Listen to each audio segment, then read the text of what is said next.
guys, welcome back to my YouTube channel. I'm glad to be here with you guys and to share with you my story through breast cancer.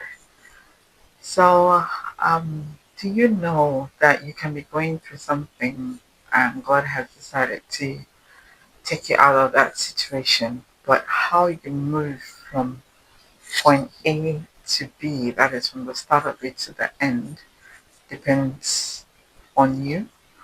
What do I mean? You're going to be victorious anyway. But that journey, living from that situation to your victory, is based on how you decide to set your mind. Is it going to be easygoing? Is it going to be full of chaos, full of worries, anxiety? That is pretty much up to you because at the end of the day, God has already done everything for us. So His word is there to help us to sail through all those issues that we may have in our lives. So that's pretty much how my story goes. I had been receiving scriptures on peace, so many of them I can't even tell you. Peace be with you, my peace that I give, the world cannot give. So many scriptures. And I kept wondering, asking myself, peace, peace, peace. I had nothing I was worrying about, at least at the time. So I kept getting peace, peace, peace. Every time I did my meditation in the morning, I would read peace and it would jump out at me. And I said, okay, well, let's see, what are you saying? What are you doing? There's this lady that I follow as well a lot online, Pastor M, on one of her live channels on Instagram, 3 p.m., 8 p.m. And she said one day that if you're receiving constantly a message of peace, peace, peace, is to tell you that you're either going through something and God's telling you to relax, that He's got this, be at peace, or you're about to go through something and God is letting you know that He's got this. Don't worry about it. So I was like, again, well, it just struck me that she mentioned peace again, so it's something I was like, okay, fine. Around that same time, as I told you before, I have been diagnosed of breast cancer before. So I've been having follow-ups and it was every 6 months, mammograms, sometimes scans here and there. And my doctor, she was about to say, okay, everything has been coming up good, the mammogram is clean, ultrasound clean, everything is okay. So we'll move your follow-ups from 6 months to 1 year.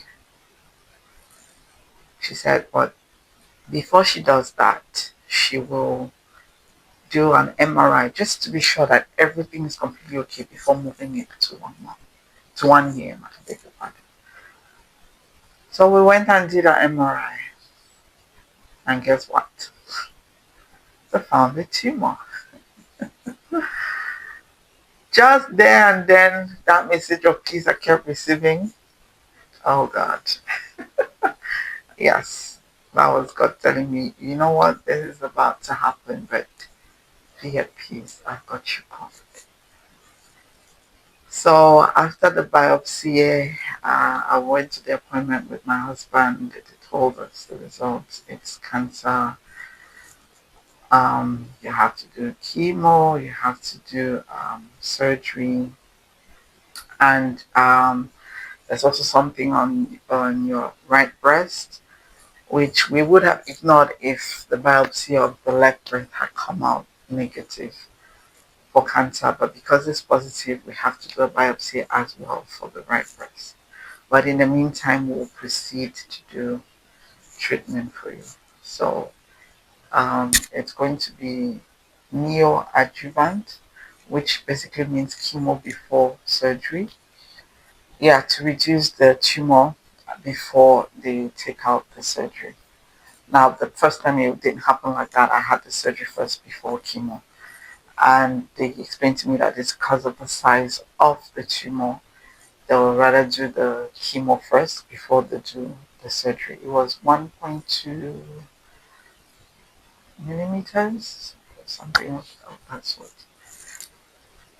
Oh, like I said, it was kind of a hard blow, but when I remembered God's word about peace, I kind of calmed down. To be honest with you, the cancer itself has never been an issue for me.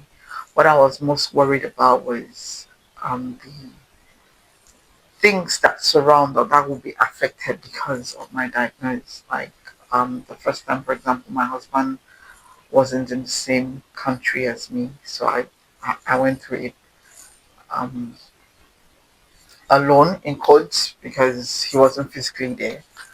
But of course, he was with me through it all um, in every way that he could.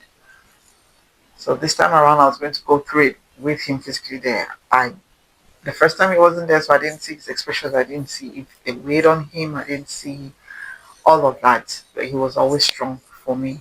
So this time I'll have to see him live, and so I was a bit concerned about that. What would that feel like?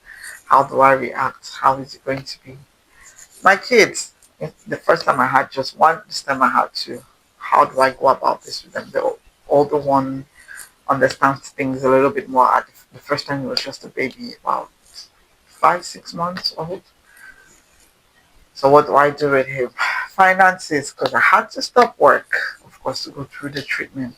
What would that look like? And mind you, my husband had just come to join us in Canada, and he hadn't found a job yet, and I had to stop working. So what would our finances look like? How will we go through this? My mom seeing another child having to go through surgery because my older brother had just had open heart surgery. My dad and granddad passed away from cancer, and now this is me being diagnosed again the second time. I was worried about that. Worried about my siblings having to see me go through that again. My friends. Those are the kind of things I was worried about. The cancer itself, I knew God got it, but how was I going to deal? How was I going to manage all those concerns that I had? So I told my husband, because I had shared with him, I kept having this word of peace, peace, peace. If you ever see me get worried or blowing out or acting up and concerned about this, please just say the word peace to me to remind me that God's got this. And of course, there were a few times he had to do that, and I'm grateful that he remembered to do that because that just made me burst into laugh and calm down almost immediately. Yeah. So after we finished speaking with the surgeon who gave me the diagnosis, we sat in the car, my husband and I, and we talked. We talked about the diagnosis, how we were going to go through it. For example, maybe not telling a lot of people, and even within us, how we're going to process it, how we're going to go through it, right? And we're going to be open, talk to each other. As I mentioned, he wasn't there the first time, so all of these conversations we didn't have. This was a new ground for me. So we finished, we said our prayers, we went home. We were supposed to have another appointment with the oncologist to give us more detail about what the treatment plan was and what the cancer was. So a couple of days later, we met with the oncologist and she explained to me that the cancer on my left breast was triple positive. So it was hormonal. It had progesterone and estrogen, and also positive for HER2, which is a protein that can promote the growth of the cancer. So I was going to have three treatments. Um, the first was going to be with chemo, and the chemo I was going to have was carboplatin. I think that's how it's pronounced. Forgive me if I got it wrong. And nab paclitaxel. Yeah. So those are the two chemo drugs I was going to have. I was, she said docetaxel would have been better than nab-paclitaxel, but because I was allergic to it from the previous cancer treatment for my first diagnosis, they had to give something else in place of that. So I was also going to have targeted therapy to target the HER2 protein, and they were going to give me trastuzumab. I think that's how it's called. This name's quite tricky. Yes, I'll have that as well with the chemo. And then after that, I was going to have the surgery, uh, a double mastectomy. Well, she said mastectomy was encouraged, especially on my left, since it was the second time it was coming. But they will find out when they get the result of the biopsy for the right breast if I needed to have a mastectomy on the right breast as well. But a mastectomy was what their treatment plan was. They said because it has come back, if they just take out the tumor, there's a likelihood that it will come back again. So they recommended a mastectomy. And we'll know if it's both if after we get the results of the second biopsy. So after the surgery, we were then going to have continue the hormonal targeted therapy with the trastuzumab, and on top of that have what's it called?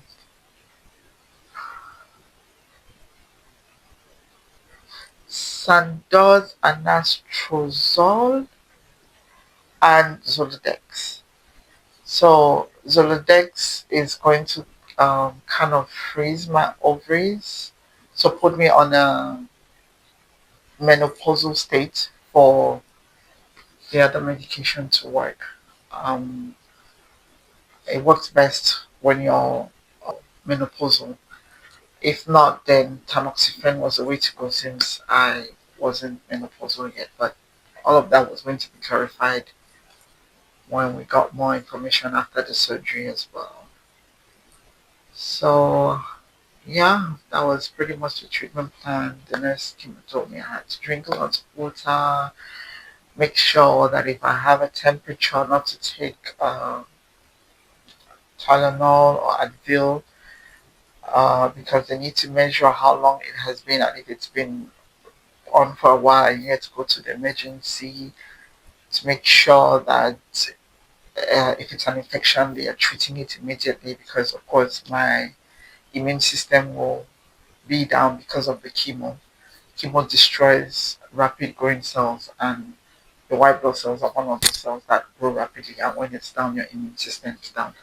So, to prevent any infections possibly taking away my life, I had to make sure that if I had any temperatures, not to take anything that will bring the temperature down and monitor it for a bit. If it's more than a couple of hours, I had to go to the emergency and check it out and get it treated. Drink lots of water, get a lot of rest, eat as much as you can. There were no restrictions, maybe except for grapes. I don't know, it kind of affects the chemo somehow, but that was the only thing I was asked not to take. Um, I listened to also did a bit of research, listened to other patients who had gone through chemo.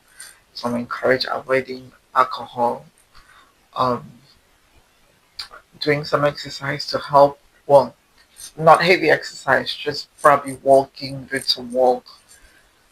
If you have the strength, if you don't, rest. Basically, listen to your body. If you can do it, good. If you can't, just rest. Don't push yourself. So added to all of that, there was the issue of fertility. So I had planned on having more kids. I was actually working on that before I got the diagnosis. So I was asked by the oncologist to see a doctor from the fertility clinic to give me tell me what my options are. Maybe freezing my eggs, well, to talk about it basically. So we had an appointment with um, a doctor who had to talk us through that. But he didn't show up. He was supposed to be online. He didn't show up. And it just, it was odd. I'm like, but anyway, I and my husband talked about it again and we're like, I mean, we're trusting God for all this. Fertility even was going to, that is having my eggs preserved was going to cost us more money, which I was already worried about. And so my husband reminded me of what happened the last time. He told me, he said, "You remember the last time they told you it could affect your fertility? You remember what I said to you?" I said, "Not really." He said, "You will have your kids. Don't worry about it. You will have your kids." And I did have another baby. My second son came after my first cancer treatment. So he said, "Let's just do this. I mean, if it's God will that you're having more kids, you will have them, whether chemo or not." And so we canceled the next appointment, which was rescheduled. We didn't go for it. But we wanted to take Zodidex to help put my ovaries to sleep so the chemo doesn't affect it as much. When we got to that, the drugs Zodidex is quite expensive. My insurance would cover only 80% of it, and the other bit, 20% I had to pay, was still quite a lot. And I was all worried again, like concerned. Oh God, how am I going to do this? What do I do? Do I leave it? Do I take it? How will I manage finances? And I called her grandson, uh, Mangui, and I talked to her. She's a nurse, and she said, "Go for it." I mean, she encouraged me to, and so I did. Um, when I went to pick up the drug, the pharmacist told me that there is um, the thing that the hospital does, that when a drug is too expensive, they get your insurance to cover a portion of it and then they cover the rest. So that I should take the receipt to the hospital and let them know about it. And so I did. When I went for my first chemo appointment, I went with it and I told them. And they came back and they covered everything, so I didn't pay a single franc, a single cent, a single dime, a single penny on that drug. Nothing. I don't. It's it's just beautiful how when you see God going through something with you.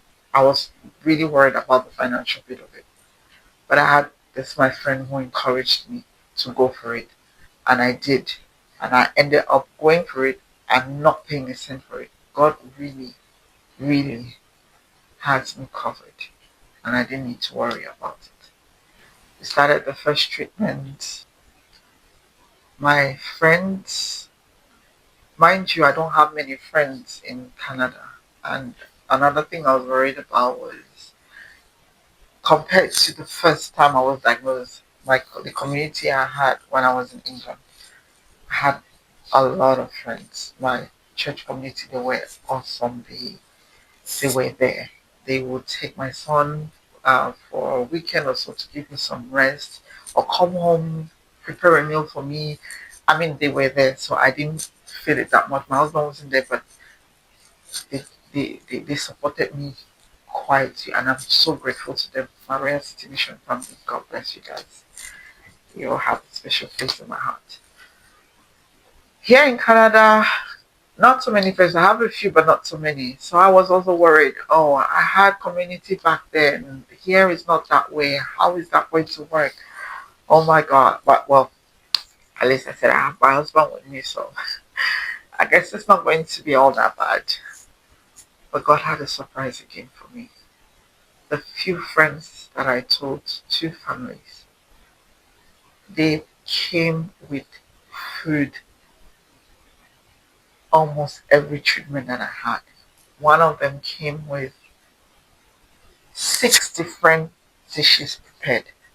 Yes, 6. I didn't have to worry about groceries. I didn't have to worry about cooking or having my husband cook. The meal was there, ready for me, ready for my kids. It was, I couldn't believe it. The other family as well, she will come once every time I had the treatment. She will prepare a meal for me. I mean, we had more than enough. I was so blessed. My friend Edith would help with the drop off sometimes during the treatment. She would take the kids to school while my husband would see me off, or the other way around. She was there. Auntie Julie who come who has sumptuous food. Uncle T and Mama Louise always cooking meals. They even took my kids sometimes on weekends just so that I could have some time to rest. I mean, I had people stepping up. I spoke to my pastor, the pastor I worked directly under at my church, at Giant Tidings, and she prayed with me. Her husband will always encourage me. And then they introduced me to this lady called Doreen. She was praying for me. She would call me. She too had gone through cancer and a mastectomy, so she was kind of supporting me, giving me advice, questions to ask, things to think about. I mean, it was easy, guys. God was really with me, and I could see it through these people that He put in my life. I had my family in the UK Royal Mission praying for me every Tuesday. They would go on Zoom. My husband would join them. I was most of the time too tired to join, and they will be praying for me. My, oh, it's I God bless you guys. Really, if you get to watch this, God bless you guys. Leslie, uh, Patrice, Nadia, Didier, Mabi, Sergio. Thank you guys. It my spiritual dad, Daddy Song, praying for me as well. Bishop from Living Word. I had a lot of support. Not too many people, but the support was felt. I mean, my mom, my brothers, my sister will be on calls and will talk and oh Tebo, Berry, Nene, Connie, like you, Eric. I mean my mom we will spend time on calls just talking about it, blow some steam and the, it was just so powerful. It helped. It helped me a lot. Yes. We planned not to tell my kids, uh Jamin. He saw me weak, he saw me tired, and would ask questions. I would just say, "Oh, mom is not feeling too well," or "Mom, how's the treatment today?" And that kind of stuff. Just my in-laws as well too. They were wonderful. My mother-in-law will call me, check up on me. My father-in-law as well. They were just so wonderful. Mommy, Sarah, and Daddy James, Murphy, call, and we'll talk. I had enough support, guys, and through them I saw God's love. I saw God's peace take me through it. I had a lot of pain through at some point. There'll be videos too. You'll see that in my next videos. See all of that, and but God was there, and I'm grateful.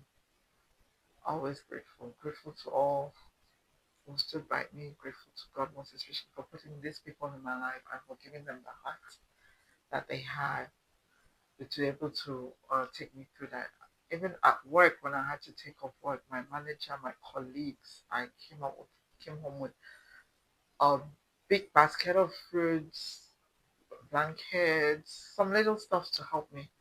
Shout out to you guys, my FCT colleagues. I'm so grateful for you guys as well. And yeah, yeah, quite a few friends in me, parents who were even praying for me, Auntie Tilly, Tonto Achille, Pastor Jenny, Pastor Susan and her husband, I mentioned them earlier. A few friends or acquaintances who eventually found out, call, come visit with a, a meal, a dish prepared. My GT family, guys, the names are many. I'm sure I've even forgotten some, but just bear with me, guys. Thank you all so much. Thank you. Thank you. I mean, God sees you, and He's the one going to bless you because I can't. Words are not even enough to say how much I appreciate you guys. I love you guys so much, and to you as well watching me. Being here, listening to my story is. I hope it's encouraging you, and if you're going through any diagnosis as well, trust me, put it in God's hands and He will take you through it. It will not be all bed of roses, it will not go sweet and no pain and nothing like that. No, there will be times you'll be really down. I was. But always remember, when you give it to God, let Him have it. He will take you through it. Remember, God's got you. He's got it. He's got all of us if we just let Him. Thank you for listening and hope to see you on my next videos to see how the treatment went and all that. Take care, guys. Bye.